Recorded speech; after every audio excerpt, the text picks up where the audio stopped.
North America remained a largely unexplored wilderness in the 1500s.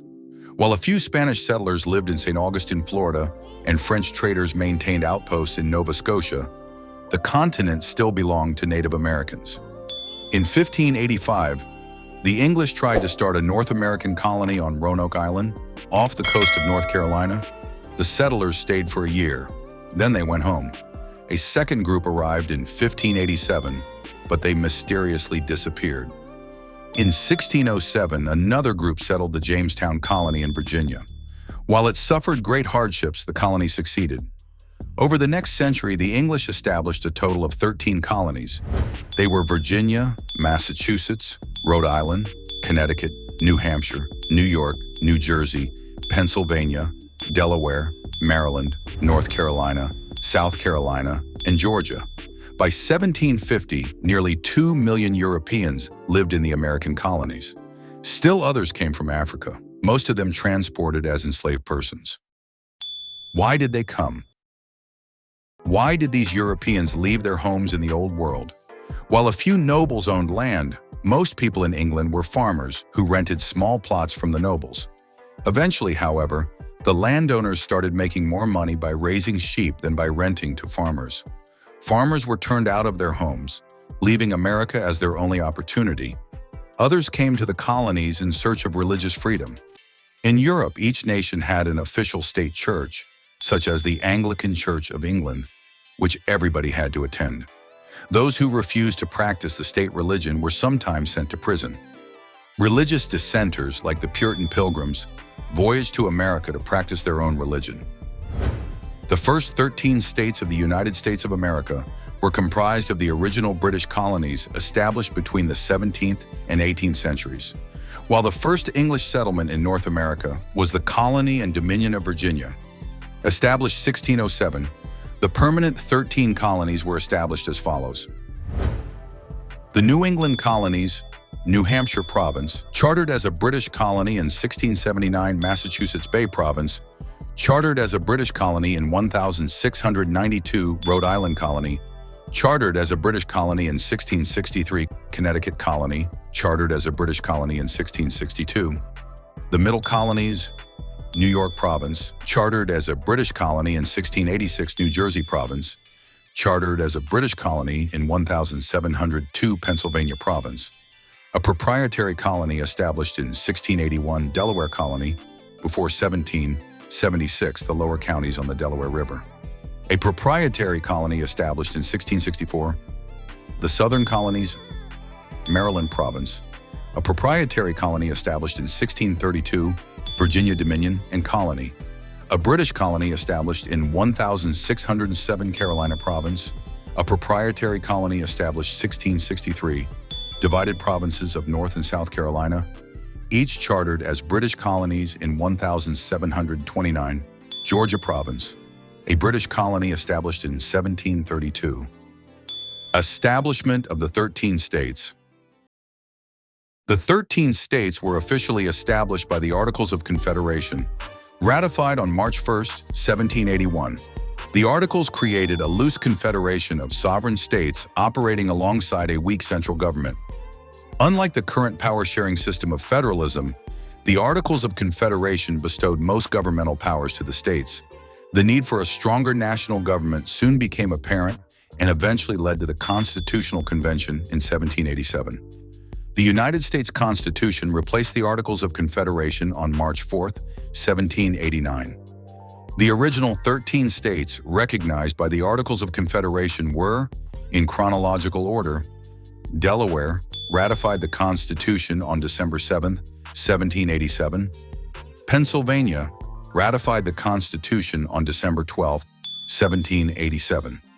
New Jersey ratified the Constitution on December 18, 1787. Georgia ratified the Constitution on January 2, 1788. Connecticut ratified the Constitution on January 9, 1788. Massachusetts ratified the Constitution on February 6, 1788.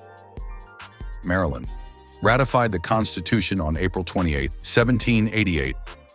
South Carolina ratified the Constitution on May 23, 1788.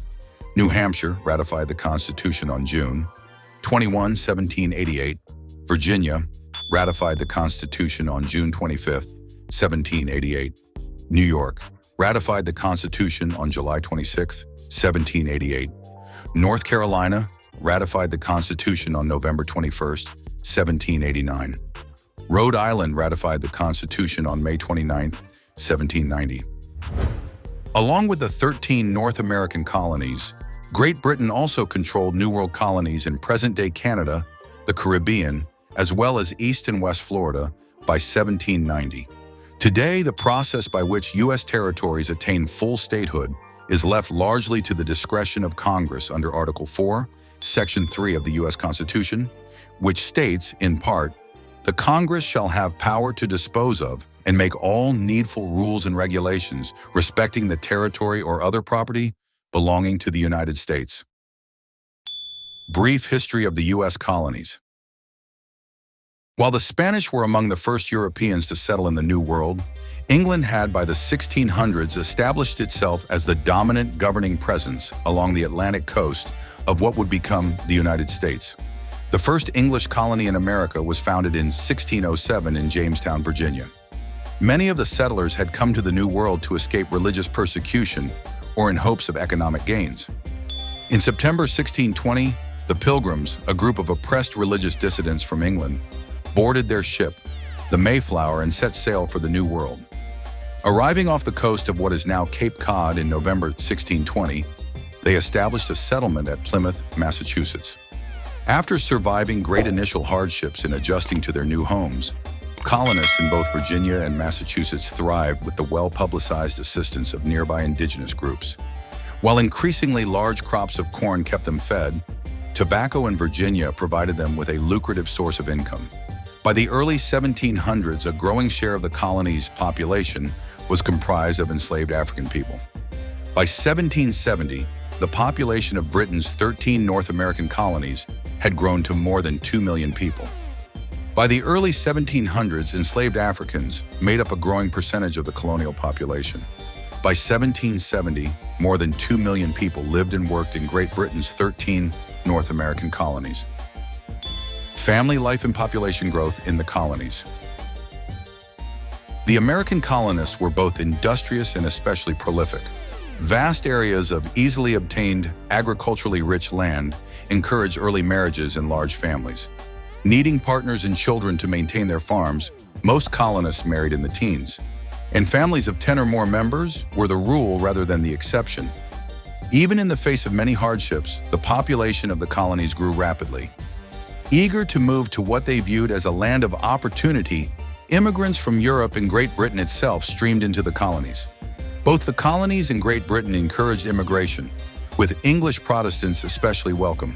In its drive to populate the colonies, Great Britain also sent many people, including convicts, political prisoners, debtors, and enslaved Africans, to America against their will. For much of their history, the original 13 American colonies doubled in population during every generation. Religion and superstition. Whether the Puritan Pilgrims of Plymouth or the Anglicans of Jamestown, the American colonists were deeply religious Christians who regarded the Bible as God's word and understood they were supposed to live their lives according to its restrictions. Their heartfelt belief in the existence of a supernatural, omnipotent deity, angels, and evil spirits encouraged them to create extra-biblical superstitions which conformed to the Christian vision.